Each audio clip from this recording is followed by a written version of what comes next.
Naanami karon din sa sulod sa kuan Trinoma Cinema 5 kay tan-aw mi no memories ni Chao mo my loves. Kung nga kay tong. Of course. Umaano ito siya, wala may popcorn, wala ko may tubig. Pacing. Pwede man gud mo. Pwede na mabuta mo pa dito pagkaon sa gumo. 5:30 pa man magsugod. 5:30 na play. Paabot dito. Pre, sakit ang tiyan. Gabi igilantan ko karon na paghapon ko lang at Ikaw pa na picturean mo sa kanila. ni. Ayun, tapos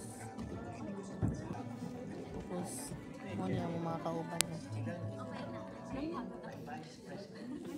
Yan, tanaw ng memories sa akong bana.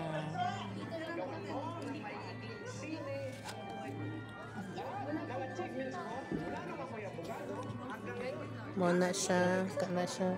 Gusto na ko aton ako subos.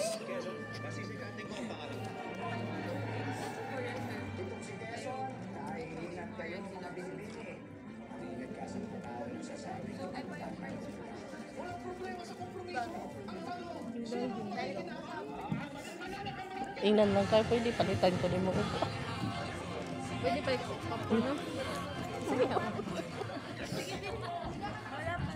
Oh, pwede na lang. Wait. Ikaw mo tayo. Sige ako magka.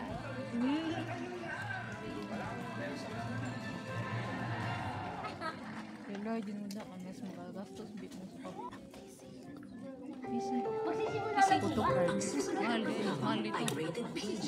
Ang telebisyon Pero at palit lang pelikula lagi pa ay po. mahalagang parte ng bawat pamilyang Pilipino. Ikaw ba? It plays a crucial Ilato role ba? in telling our own stories and our own experiences as Filipinos. Sa bagong Pilipinas, inaanyayahan ng MTRCB ang bawat Hindi na lang ko manonood. kay Basi. Ang pelikula at mga teleserye ang sumasalamin sa kwento ng bawat Pilipino. Ito ang industriyang matuturing nating totoo at sariling atin.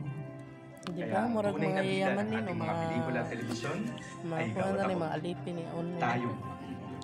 Nanonood tayo ng mga programa Uy, dahil kung saan ayaw doon nating natin, slack mo na napapahuli kayo. sa Doon balita at kwentuhan. Invested tayo sa mga karakter na pinapanood natin na parang Kana mga pakuhaan ko tunay na tao tagtag sa sa kabox totoong kay. buhay. Ang telebisyon at ang mga silihan ay nagsisilbi rin pangalawa nating tahanan. Tuwing araw ng sweldo at kapag nakatanggap ng aginaldo, di ba ang unang mong gustong puntahan ay sinihan? Ang tagumpay ng bawat bidang ating napapanood ay tagumpay din natin. So, unya na tamang video. We've Nagsugod invested na sa ourselves in the kuha sa characters